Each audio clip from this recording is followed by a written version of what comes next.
Right. So yes, I think that thing, I love that about Linda saying, yeah, but I signed up for the platinum life package, right?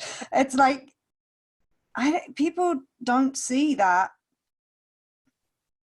we all have our favorite way to take ourselves out of enjoyment. Right. And so I don't know, sometimes people, I think, get this mistaken understanding that if only I understood the 3 principles, then I would be enjoying my whole life all the time. And I see that, you know, because when I get to hang out with you guys, like, I know that, like, Bill Pettit will start getting serious, right? I'll start journaling about imaginary futures, right? You might worry. Michael Neal get all self-conscious, Dickon will withdraw. Like, everyone has their favorite way of taking themselves out of enjoyment. And all that means is that, you know, all that is temporarily forgetting how the system works, to my mind, right? We've just forgotten. And that feeling, if we kind of get familiar with our own rumble strips, right, that feeling lets us know that we've just forgotten to enjoy ourselves in a way. That's all. It's waking us up to the fact of that. And it's not like, oh, but if I saw enough of the principles, I would never, you know, I'd hear stories of Sid would get angry, he'd get frustrated, you know, like, we're all human and there is no get out of being human. So the gift of thought takes us sometimes away from enjoyment, but enjoyment is the default. For all of us, we all work the same way. So there's the enjoyment, and then there's our favorite way of taking ourselves out of it. Oh well, that's never gonna stop. I mean, you might pick up a different flavor of how to wind yourself up, but winding yourself up is a given. Like, it's just one of the things that happens with thought. No biggie. I think, I mean, and I think there's a huge freedom in that, in realizing, oh, I'm doing my thing. This is me doing my thing. I'm doing nothing more than that, nothing less than that. I'm just using my ability to do thought to do my thing. So, like, I had a client the other day, actually, that's what I was responding to in the group, who was saying, you know, I've really seen this is so helpful. I just see much more, I'm enjoying my life a lot more, but I still get really depressed from time to time. And I'm like, yeah, that's just how you do your thing. Like, we don't get to choose what flavor our thing shows up in, right? Nothing broken here. That's just like, I'll start journaling and get manic, and you will get depressed, and everyone else will do their thing too. And that kind of takes you off the hook, because if you see that everybody, it's like cards, right? Everyone gets doled out 1, 2, 3, whatever. You don't really get to, I don't know, conditioning or whatever is why you're the one you do. We don't know why, but we don't need to know why. We know that the feeling, when the feeling goes off, then we're taking ourselves out of enjoyment in our typical fashion. Definitely. Aren't we cute? Or you could beat yourself up. I prefer. Aren't we cute? That's cool too. It's like, oh, I'm beating myself up. That's what's happening, right? I'm beating myself up right now. So one of the things as well that we were talking about, like when we came off the last call, was that we wanted to talk about was, and we've kind of been talking about a little bit here about like how we take ourselves out of enjoyment, but you were saying, the whole thing around preferences. So say a little bit about that. Well, a lot of times people will ask me, well, are my preferences useful? And it depends what you're looking for, because, you know, it looks to me like a lot of people's preferences are their way of helping themselves enjoy themselves more. So they have preferences because they think there's things they enjoy more than other things. Right, we were talking about GCSE really choices, actually, weren't we? Yesterday. Look at it, the role that's.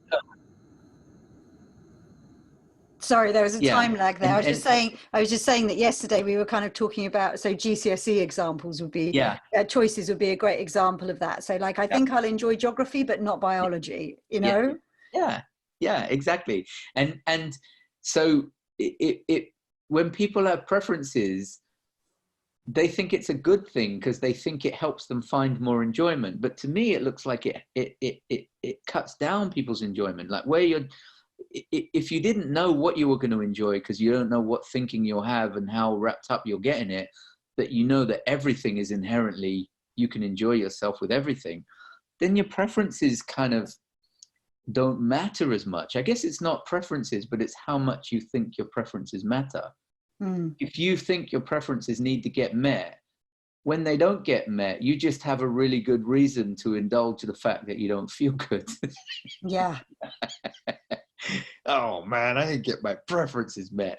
Whereas if you knew they didn't really matter, you'd be totally open to enjoying whatever happened that wasn't your preference. Yeah. It's one of those funny things where people think, oh, this is helping me have a better experience, but actually it's making it more limited and conditional and giving you a good reason to buy into why you're not enjoying yourself.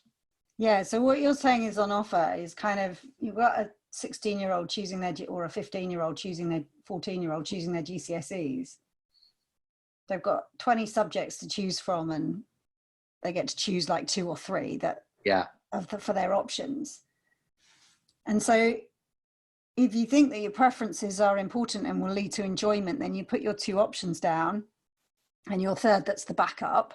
You get the third that's the backup because the classes are full, and now you can not enjoy that subject for a whole 2 years if you want to.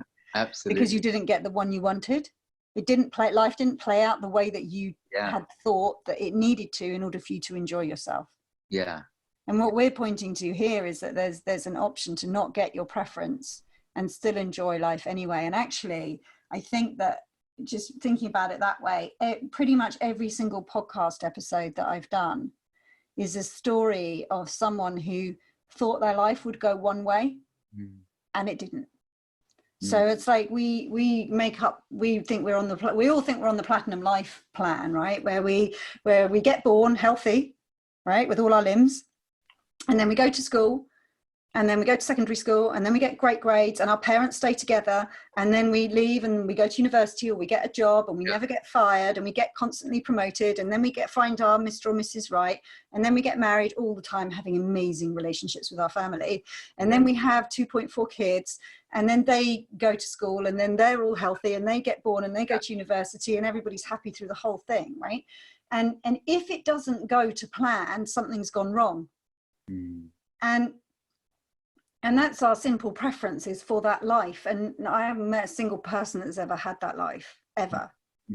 So for all of us, life doesn't go in line with our preferences. Yeah. Right? We get sick, or, life events happen. And because they're not what we wanted, like, I don't want to get sick. I don't want to have anxiety. I don't want to have panic attacks. I don't want to get fired. Then we don't see, and every single podcast story is somebody who found an enjoyable life despite their preferences not being met. Every single one of them. And if it's possible in prison, if it's possible with a diagnosis of ill health, if it's possible in an abusive relationship, if it's possible in any circumstance you can think of, pretty much we've covered most of them, I think, on the podcast. If it's possible without your panic attacks going away, it seems crazy, but there is no situation in which enjoyment can't be found, even if your preferences aren't met. I know. Yeah, I mean, to me, that's absolutely magical and unfathomable, but true.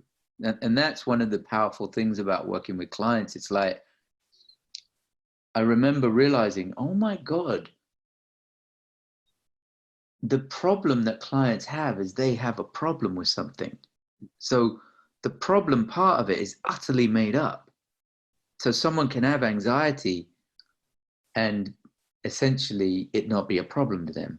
They can have panic attacks and it not be, they can have financial woes. And so it's like getting behind the thinking that makes that thing an issue is the problem.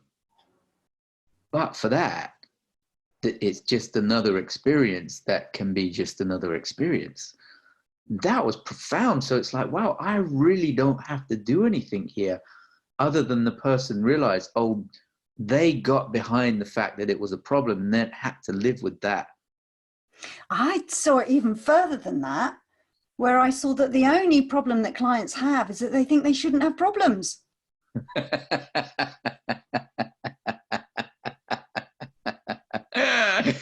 It's like, what makes you exempt? You know, like you're not saying they're making up the problem. I say they're making up the fact that having problems is a problem. You know? Yeah. Well, there you go. Yeah. It's like, yeah, that's okay. You're allowed to have problems. You know. Yeah. So really? what's the problem with that? Yeah. Really? Yeah. I've got plenty. Yeah, exactly. And they have a preference to not have problems. Yeah. And then when that preference isn't met, now the enjoyment is impossible. Yeah, totally. And what's interesting, Nicola, I find is it's not, having preferences is not really an issue. It's how seriously you take it. Yeah. You know, like how true, undeniable, life and death the preferences are. I mean, everybody has thoughts that give them the feeling of preferences. Yeah. But it's not a guide to anything, because the potential for suffering and the potential for enjoyment is unconditional. You could be in your favorite place with your favorite people and your favorite food and be utterly dissatisfied because you could have that thought. Yeah. No? Yeah, we think it's so hard because it's that really weird setup where we think we can manage experience. Yeah. We think we can manage experience so that if I'm sitting in a restaurant in a beautiful place and I'm dissatisfied, I should be able to change that experience, which is just more dissatisfaction. Yeah. And so we try and manage our experience because we have this expectation. Nice restaurant, it means nice mood. Christmas means must be happy, right? Or going into busy, crowded place must mean stress, right? We have it set up that certain circumstances, it's like that elephant around with the chain again. And then we try and manage experience all the time without realizing that, but for that, there's no problem sitting in a restaurant feeling dissatisfied. Yeah. Which sounds so weird. Yeah, it does. Yeah. But it makes sense. And I think you can look back at like any 7-day period and see that you've had every single human emotion in that period of time. And some of them you have a lot of thinking and judgment about, and some of them you don't. Mm-hmm. Mm-hmm. That's all. Mm-hmm. Mm-hmm. But I just find that, so I don't know what the answer to this, like I could probably make up an answer to this, but I'll ask you instead because I've got you here. So I enjoy my life so much more of the time now than I used to. Mm-hmm. And that's the difference between living caught up in worry and fear and trying to fix myself and think about myself all the time and not doing that anymore. I think that's what accounts for it. Mm-hmm. But life just is more enjoyable. It's funnier. Mm-hmm. It's lighter. It's more not casual. It's more carefree. Mm-hmm. It's more touching. Mm-hmm. It's more impactful. It's richer. It's juicier. Mm-hmm. And I know that's a result of being in this conversation. Mm-hmm. And it's not returning to a childlike state, mm-hmm. but more so like that, more fluid, more, just more enjoyable, like overall. So I still get moods, but it's like where I would have this, feel like I had this level of enjoyment in my life, but my moods would be like this. Mm-hmm. It's like the general level of enjoyment at which I live my life overall, the average level of enjoyment I seem to have each day, which is weird given that it's a standard default at any time anyway. But my feeling of enjoyment is like I enjoy the enjoyable stuff more. Mm-hmm. Mm-hmm. And generally I spend more of my time, more of my day in enjoyment than not. Yeah. Now, that makes sense, right? If you think, well, I'll spend 3 minutes beating myself up instead of 3 days, it just leaves Yeah. you more time in the day to enjoy yourself, right? Yeah. And but that seems to be, it's like I came to this, one of the reasons I came to this conversation was to try and see something, well, originally when I came was to get rid of anxiety, right? Yes. So as I started to see something new about anxiety, I just wanted a life where anxiety was gone. That's all all I wanted. That would be the best thing ever, right? And I never could really see anything past that. Mm-hmm. But to see that actually what's happened over the last, what was it, 6 years, 7 years, can't remember, is going beyond not being anxious so much of the time into like more and more and more and more enjoyment. Yeah. Yeah. And I still have preferences. You know, if you ask me if I want tea or coffee, I'll come up with an answer. If you ask me if I want red wine or white, Yeah. right, I have an answer to that. If you ask me if I had to choose my GCSEs, which ones I'd have a preference for, I'd have an answer for that too. Mm-hmm. But it's all a bit more fluid. Mm-hmm. I'm a bit more easy come, easy go. That's what it is. I'm much more easy come, easy go. Like I don't have to have my daughter be in a smiley mood when she comes home from school. I don't have to have a certain mood in a certain circumstance. I don't, often business things don't go my way, right, to my preference. And I'm really easy come, easy go. And that's the difference, I think, that I see between myself and some of the clients that I have at the beginning of this journey, where they're more rigid. It's like, no, it must be like this and it must be like that. And everything's very black and white. Yes. And that's what's happened to me, like easy come, easy go. Yes. It makes And sense. life's more enjoyable when you're easy come, easy go, because you're so much more easily satisfied. Yeah. Yeah. Yeah. Because when you feel at ease, you don't feel like you need anything. So you're not desperate. You don't need anything. You're not in need. And I think, I mean, this is just me, but I think that that's deliberate, that we're designed to look for the feelings of being at ease because we're healthier and more functional in that state, but we're also more in touch with ourselves at a more meaningful level. And that it's deliberate. It's like, if you want to catch mice, you have to use cheese and chocolate. Well, if you want to navigate humans, it's a hot cold game of enjoyment and fulfillment and contentment. That's what we're looking for. And so to tease us into the right direction, that has to be available. And that is what we're looking for, but we're looking for it in the reflection, not in the source. It's almost like looking at ourselves in the mirror and trying to change your clothes in the mirror, just throwing different clothes at the mirror. And it's like, well, that's not going to work. And it's a reflection. Our feelings are a reflection of our freedom of mind. And that's why people get lighter, Nicola. It's like, we don't realize that we're attached to thought and that you can't get what you're looking for from that thought. We're living as if you follow that thought, it will take you where it says it's going to take you, which is, oh, if we solve this anxiety, you'll feel better. It's like, well, it seems logical, but at some point, if somebody says, yeah, that's never going to work, here's how it works, all of a sudden, you start to navigate to the same place differently because you know better. And you're like, oh, yeah, you can't get there from there. Like I remember the last talk that Sydney Banks did that I saw was at the first school.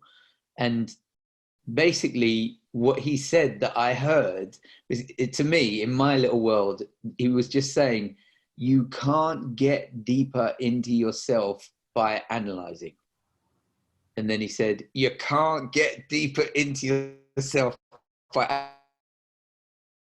and he just said every different way. He just kept saying that. And I was like, oh my God, then what am I doing? And that, then what am I doing, sets you free from going in the wrong direction to some degree. Yeah. And that sets you free to let in the right direction, and that right direction feeds your ease and your lightness and your perspective, and it stops making sense to take the bait to go in the wrong direction as much. And that's why you still have those thoughts. Like I still have those thoughts. Oh, Aaron, what a loser you are. But like 80% of the time I'm like, ha. Yeah. And then 20% of the time I'm like, I know, what am I gonna do?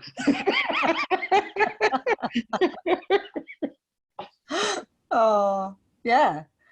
No, I think it's that whole like looking in the wrong place for the solution. Like I love that you said like we're designed, we're given a sense of like there is peace, contentment, and joy on offer in life, right? We know that at a soul level. And then the only problem is that we think it comes from something outside of ourselves.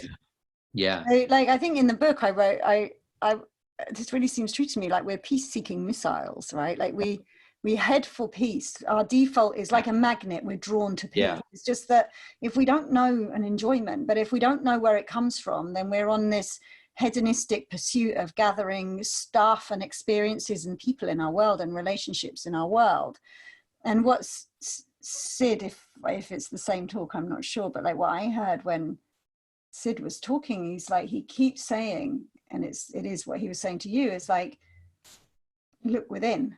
Mm-hmm. Look within. And to me, that's when you start to get a sense of it can't be found outside of you, because you start doing a few experiments and you realize, oh, I could be miserable in a restaurant. Yeah. And I can be really happy when my kids are in the middle of a tantrum. Like I didn't know that was even possible. And you start realizing that is the way it works. Yeah. You start to see the disconnect between experience and circumstance. And so, yeah, you take the bait less often. And the way you described it is lovely. You kind of like, when you stop taking the bait, there's a space that opens up, and into that space reveals the peace and the contentment that you've been searching for outside of yourself, reveals itself to you in that space. That's where it lies, not in the end of a thought. Mm-hmm. So that makes total sense when Sid's saying it's not found from analysis. Because we go, yeah, I get it doesn't come from how much money in my bank account. I get it doesn't come from this, that, and the other outside myself. But you don't see that it doesn't come at the end of a pile of thinking. I know. An analysis, and that like, oh, I don't have to keep doing that. Mm-hmm. Can never be found there. For me, is such a big turning point in this conversation. Totally. Thinking about yourself more is not where it's to be found. Yeah. That would be looking into the world of form still, because you're looking into the world of what's already been thought. That's form every bit as much as the numbers in your bank account and the number on the scales, right? But also it points to the fact that happiness doesn't come from thinking, and answers don't come from thinking, and clarity doesn't come from thinking. It's already there. Mm. So how can you get something that's already there by thinking? You can't do it. And the last thing I wanted to get to introduce so that people could consider it is, I spent many, many, many years thinking that my mind was the gateway to enjoyment and contentment.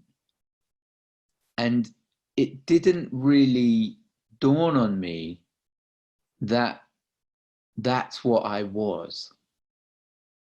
Oh, I am the feeling of enjoyment. I am the feeling of love. I am the feeling of connection. I am the feeling of joy. And the reason I bring it up is because in this conversation, it started to dawn on me, wow, that really is a different proposition. I can find it, it's there, is a little bit different from, oh, I am it. Yeah, very different. Yeah. And I think I am it is more accurate. Like, I think it was a bit misleading for me to think of, oh, I'm connecting to it, I'm finding it, I'm getting in touch with it. And now I really can see, oh no, we are it. You know, like you can run, but you can't hide. It's like running away from yourself. Yeah. Good luck with that. Yeah. Yeah. It's like your very bones are made of it. Like there's no chance of escaping it. Yeah, that's right. That's right.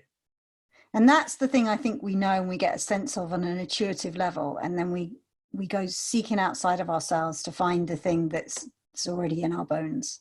Yeah. Yeah.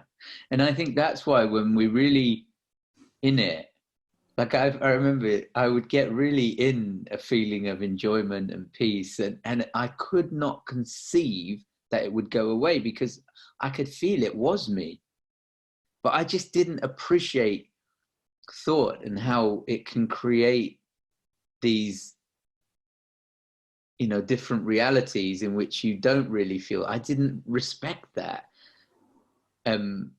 But I did intuitively feel like, yeah, how could this go anywhere? How could I go anywhere? I mean, this is me right now. This is really me. And I remember saying to my family, look, I'm just not doing any of that anymore. I'm just going to do this forever. And they were all like, yeah, right, okay, fine, we'll see. And I was like, I know what you're thinking, but you'll see. But it's the certainty with which, you know, like that's our experience of our true self, of our true nature in those moments. And there is no question, because it's true. Yeah. That's why. Yeah. It's seeing the truth of who we really are in those moments. That's what we're seeing. And so it's unarguable. Yeah. And I just think it'd be nice for people to consider, yes, I know we go in and out of all sorts of different experiences and all of that, but it really makes sense to consider, oh, we experience life through thought, but we are a very, I don't know, a very alive energy that feels naturally of lightness and enjoyment and love and caring and all of those things that are so fundamental. Yeah. Perfect note to end on.